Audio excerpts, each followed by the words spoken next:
नमस्कार, the wire में आपका स्वागत है। मैं हूं आरफा खानम शेरवानी। भारत में कोरोना वायरस कब के मामले अब 10 लाख छू रहे हैं, 10 लाख का आंकड़ा छू रहे हैं। आप में से ज़्यादातर लोग उम्मीद है कि अपने घरों में बंद होंगे, अपने को सुरक्षित रखने की कोशिश कर रहे होंगे, लेकिन कुछ लोग ऐसे हैं कि इस दौरान भी, इस हेल्थ क्राइसिस के दौरान भी जेलों में सड़ रहे हैं, सिर्फ इस वजह से कि वो सरकार से असहमति उन्होंने जाहिर की। उनमें से एक नाम है डॉक्टर कफील खान का, जिनकी जमानत की अर्जी फिर से टल गई है। वो अभी भी जेल में ही रहेंगे। इसके अलावा दर्जन भर वो लोग हैं जो भीमा कोरेगांव मामला जिसे कहा जाता है, भारत के वो चोटी के बुद्धिजीवी जिनको सिर्फ इस वजह से कि वो गरीबों की, दलितों की, आदिवासियों की बात करते हैं, आतंकवाद निरोधी कानून में वो बंद हैं। कुछ 1-2 साल से बंद हैं, कुछ महीनों से बंद हैं। उनमें से एक आनंद तलतुंबडे, उनकी कल सालगिरह थी, 70 साल के हो गए। और मैं आपको बताऊंगी कि किस तरह से लोगों ने खत और कार्ड्स मुंबई की जेल में ही उनको भेजा। लेकिन उससे पहले डॉक्टर कफील का मामला। डॉक्टर कफील खान, आपको याद होगा, गोरखपुर के वही डॉक्टर जिन्होंने, जब गोरखपुर के सरकारी अस्पतालों में ऑक्सीजन की कमी से बच्चे मर रहे थे, तब उन्होंने बच्चों की मदद की और कई बच्चों को बचाने का भी उन्होंने काम किया और रातों रात वो एक तरह से एक नेशनल हीरो बन गए। लेकिन सरकार ने उन्हें दिसंबर के महीने में, वो NTCA प्रोटेस्ट के दौरान अलीगढ़ मुस्लिम यूनिवर्सिटी में 13 दिसंबर को वो उन्होंने एक भाषण दिया और उस भाषण को ये बताते हुए कि दो समुदायों में आपस में वो दरार डाल रहा है, उन्हें 29 जनवरी को गिरफ्तार किया गया। 10 फरवरी को उनको जमानत भी मिल गई, लेकिन तुरंत ही सरकार ने फौरन उनके ऊपर राष्ट्रीय सुरक्षा कानून, नेशनल सिक्योरिटी एक्ट लगा दिया और उनको बंद कर दिया जेल में 3 महीने के लिए। 3 महीने की अवधि जब पूरी हो गई तो फिर से उसको आगे बढ़ा दिया गया NSA को। यानी एक डॉक्टर जो बच्चों का डॉक्टर है और इस वक्त एक नेशनल जो हेल्थ क्राइसिस है, उस वक्त में शायद अगर बाहर होते डॉक्टर कफील तो कुछ लोगों की जान ही बचा रहे होते। ये समझना, ये कहना बहुत मुश्किल है कि कैसे एक डॉक्टर राष्ट्रीय सुरक्षा के लिए खतरा हो सकता है। डॉक्टर कफील खान जो कि एक पीडियाट्रिशियन हैं और BRD मेडिकल कॉलेज गोरखपुर के सस्पेंडेड असिस्टेंट प्रोफेसर हैं, उनको हर कोई जानता है क्योंकि उन्होंने जब भी इस देश पे कोई आपदा आई है, चाहे वो केरल में हो, बिहार में हो, बंगाल में हो, पंजाब में हो या देश के किसी भी कोने पे हो, उन्होंने सबसे पहले जाके वहां पे अपनी सेवाएं दी हैं और फ्री ऑफ कॉस्ट दी हैं। दवाइयां डिस्ट्रीब्यूट की हैं, 100 से भी ज्यादा हेल्थ कैंप्स लगाए हैं और हमेशा अपना जो उनका जो स्किल्स हैं, जो उनका मेडिकल प्रोफेशन है, उसको हमेशा उन्होंने लोगों की सेवा के लिए ही इस्तेमाल किया, कभी पैसा कमाने के लिए इस्तेमाल नहीं किया। लेकिन आज वो पिछले 5 महीने से जेल में हैं और उसका कारण सिर्फ ये है कि उन्होंने सरकार की एक नीति जो कि CAA NRC, उसके ऊपर सवाल कर दिया। क्या सरकार के ऊपर सवाल करना किसी इंसान को इतना भारी पड़ सकता है कि उसको देश के ऊपर खतरा बताकर और उसे कई महीनों तक जेल में रखा जाए? एक तरफ तो आप डॉक्टरों को देश की धरोहर बता रहे हैं, उन्हें फ्रंटलाइन वॉरियर्स बता रहे हैं और उनके ऊपर फूल बरसा रहे हैं, उनके लिए तालियां बजा रहे हैं, और दूसरी तरफ अगर कोई डॉक्टर सवाल पूछ लेता है, अगर किसी सरकार की, अगर किसी पॉलिसी के ऊपर क्वेश्चन कर देता है, तो आप उसे देश के ऊपर खतरा बताकर उसे जेल में डाल देते हैं। इस टाइम डॉक्टर कफील को आपकी आवाज, आपकी दुआओं की जरूरत है, ना कि पैसों की जरूरत है।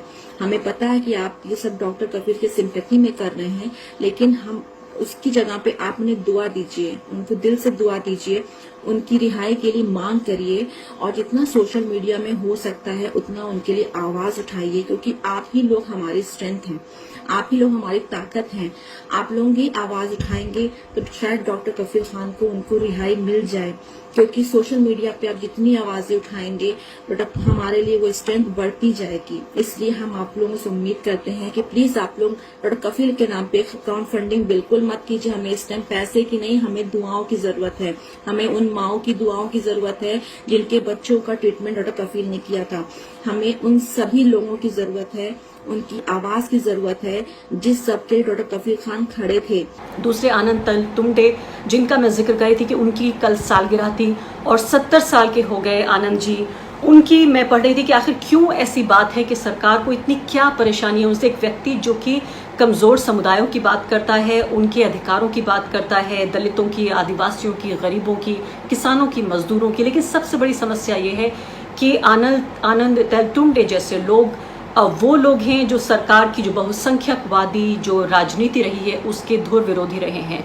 तो क्या ये माना जाए कि ये तमाम जो मुकदमे हैं ये उन लोगों पर इसलिए लगाए जा रहे हैं कि उनका मुंह बंद कर दिया जाए इस वक्त में, जबकि इस तरह के बुद्धिजीवी जिनको अपने काम को पूरी तरीके से दरकिनार करते हुए, जिनको राष्ट्रीय नहीं बल्कि अंतर्राष्ट्रीय स्तर की ख्याति मिली हुई है, उनको भारत की सरकार न सिर्फ कि उनके काम को रिकग्निशन मिले बल्कि उनको जेल में सड़ाया गया है।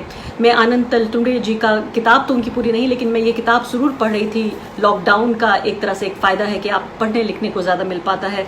दलित गणतंत्र नाम की ये किताब में पढ़ रही थी। मीडिया स्टडीज़ ने ये किताब छापी है और उसमें एक चैप्टर आनंद जी के जरिए लिखा गया है और उस चैप्टर में उनकी किताब से लिया गया है जिसमें अंबेडकर किस तरह से उनको गेरुए रंग में, यानी उनको सैफरनाइज करने की कोशिश की जा रही है कि जो भगवा एजेंडा है उसके तहत उसके अनुरूप अंबेडकर को बनाया जा सके। मैं सिर्फ एक पैराग्राफ पढ़ना चाहती हूँ आपको ये बताने के लिए कि कितना अहम है इन बुद्धिजीवियों को पढ़ना भारत को समझने के लिए, जो भारत के संवैधानिक अधिकार हैं हर नागरिक के, जो नागरिक अधिकार हैं, जो हमारे बुनियादी अधिकार हैं, उनकी रक्षा के लिए आवाज़ उठाने वाले लोग, यानी मेरे और आपके लिए आवाज़ उठाने वाले लोगों को जेल में डाला जा रहा है।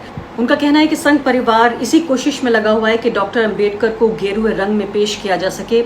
इसी सिलसिले में उसके द्वारा अपनाई गई रणनीति का अहम हिस्सा है डॉक्टर अंबेडकर के राष्ट्रवाद पर जोर देना। दरअसल महज राष्ट्रवादी के तौर पर बाबा साहेब को प्रस्तुत करके वो एक ही पत्थर से कई निशाने साधने की जुगत में है। सबसे अहम बात यह है कि ये एक सम्मानजनक याद है और डॉक्टर अंबेडकर को इससे नवाजने के से किसी विशेष दल को आपत्ति नहीं होगी। उनके नेता को इस तरह सम्मानित किए जाने से दलितों को आमतौर पर अच्छा लगेगा और संघ परिवार की तरफ वो आकर्षित हो सकते हैं। तीसरे, इससे पारंपरिक प्रतिक्रियावादी के तौर पर संघ परिवार की छवि का भी रूपांतरण मुमकिन है। और चौथे, सबसे अहम बात कि ये उनके जनाधार को भी विस्तारित कर सकता है। यानी अंबेडकर को जितना सेफरनाइज किया जाए, जितना गेरुआ रंग में रंगा जाए, उतना ही दलितों को भी आकर्षित किया जाएगा और संघ परिवार जो है वो अपना दायरा बढ़ा सकता है। यानी कि पूरी तरीके से जो सरकार की बहुसंख्यकवादी नीति और राजनीति है उसका पर्दाफाश कर रहे थे आनंद जी और शायद इसीलिए आज वो मुंबई की जेल में है। इसके अलावा मैंने आपको बताया कि करीब 11 और ऐसे लोग हैं जो जेलों में बंद हैं। मैं इस कार्यक्रम में जानने की कोशिश करूंगी दो खास अहम पहलू। पहली बात तो डॉक्टर कफील और बाकी जो ये बुद्धिजीवी हैं उनको जेल में डालना, ऐसे में क्या कानूनी विकल्प है उनके पास, अदालतों का क्या काम है, और इसके अलावा ये भी मैं जानने की कोशिश करूंगी करुणानंदी से और इसके अलावा जाने माने इतिहासकार रामचंद्र गुहा से इसके राजनीतिक मायने जानने की कोशिश करूंगी। अगर आप देखें अरफा, जिस केस में वो ओरिजिनली जेल गए थे वो उन्होंने एक दी थी CAA के मामले में, और उसमें अगर आप स्पीच देखें वो बिल्कुल पब्लिक स्पीच है, उसकी डिटेल्स पब्लिक हैं। तो ऐसा नहीं कि जो कहा था क्या कहा था उसमें कोई दो बात है। उसमें उनके खिलाफ आरोप जो थे वो 153A मेनली उसके तहत थे कि समूहों के बीच में बंटवारा करने का इल्जाम था। इस मामले में उनको बेल मिल गया था। बेल मिलने के बावजूद गवर्नमेंट ने इनको रिलीज नहीं किया, इन कंटेम्प्ट ऑफ कोर्ट 3 दिन के लिए रिलीज नहीं किया, और इस दौरान में इनके खिलाफ NIA के एक्यूजेशंस आ गए। अब बात यह है कि इसमें पहली बार तो एक फेडरल स्टेट इशू आता है कि ये सही है कि सेंट्रल गवर्नमेंट की पावर है इस एक्ट को पास करने में, लेकिन जब इन्वेस्टिगेशन स्टेट क्यों नहीं चला सकता, पहली बात तो ये है।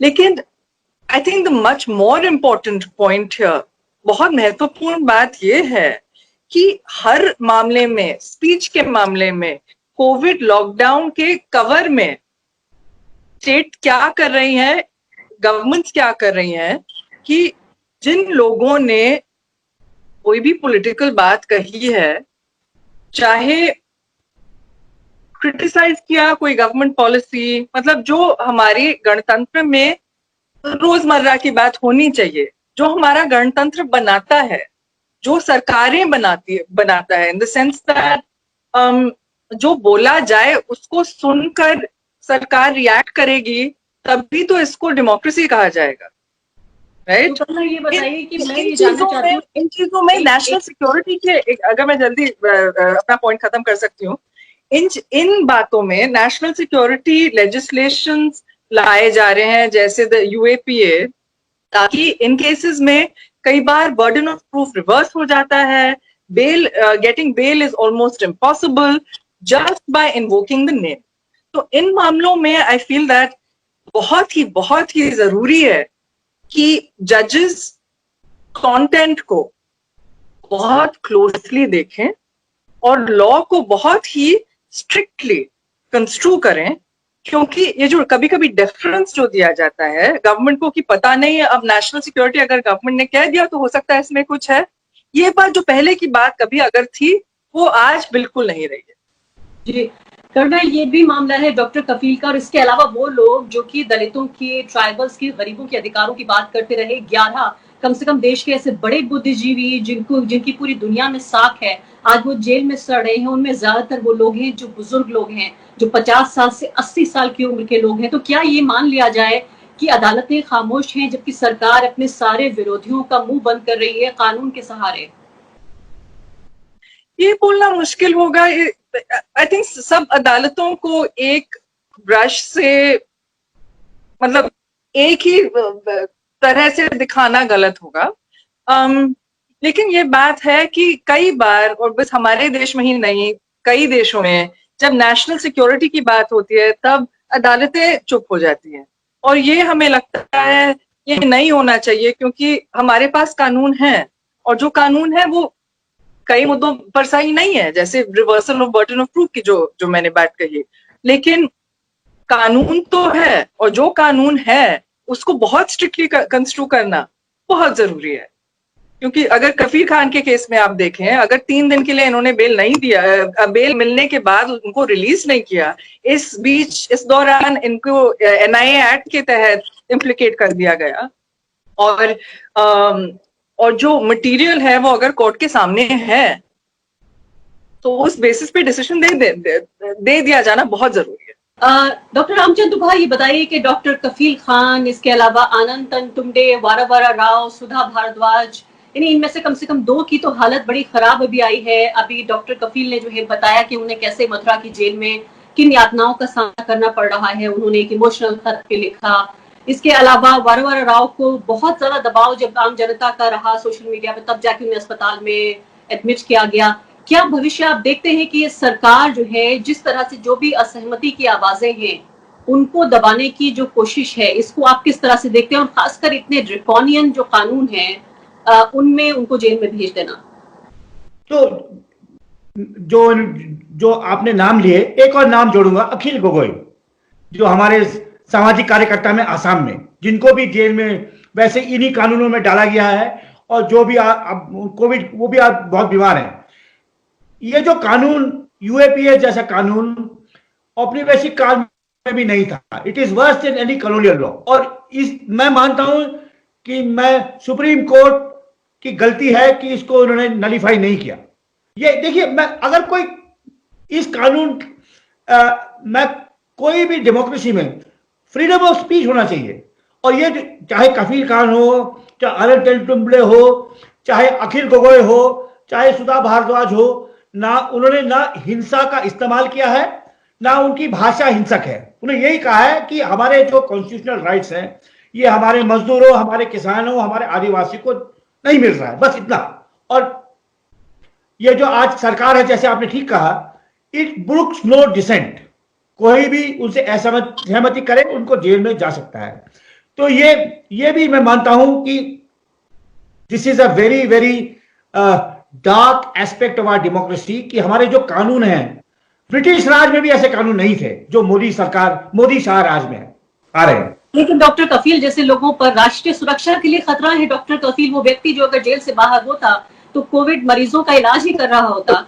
लेकिन ऐसे में जिसमें प्रदर्शन भी नहीं हो सकता, बाहर लोग आवाज भी नहीं उठा सकते, और अगर अदालतें भी खामोश हो जाएं, अदालतें भी अगर जमानत ना दें, तो आम जनता क्या करे? तो फिर तो बिल्कुल असहमति की आवाज खत्म हो जाएगी। अदालतों के रोल पे क्या कहेंगे आप? देखिए, जो आप कह रहे हैं, कुछ हमारे हाई कोर्ट जो बोलते हैं, लेकिन सुप्रीम कोर्ट उनको ओवर रूल करती है। सुप्रीम कोर्ट, कई लोगों ने लेख भी लिखा है, मैं मानता हूं ये सही है, कि सुप्रीम इमरजेंसी के बाद this is the worst time for the supreme court. It has become an executive court. वो सरकार का एक, माने बोलता हूं, आर्म बन गया है। लेकिन कुछ ऐसे तो उनको सोचना चाहिए कि अगर जब इतिहास लिखा जाएगा, इन दिनों का इतिहास लिखा जाएगा, सुप्रीम कोर्ट के जजेस चाहते हैं कि उनके बारे में ऐसा लिखा जाएगा जब जैसा हमने इमरजेंसी के बारे में लिखा। उनको सोचना चाहिए हाउ हिस्ट्री विल जज देम। जी, बहुत बहुत शुक्रिया। द वायर के और वीडियोस देखने के लिए सब्सक्राइब करें और बेल आइकन पर क्लिक करें। स्वतंत्र पत्रकारिता की आर्थिक मदद करने के लिए डिस्क्रिप्शन में दिए गए लिंक पर जाएं और अपनी राशि चुनें।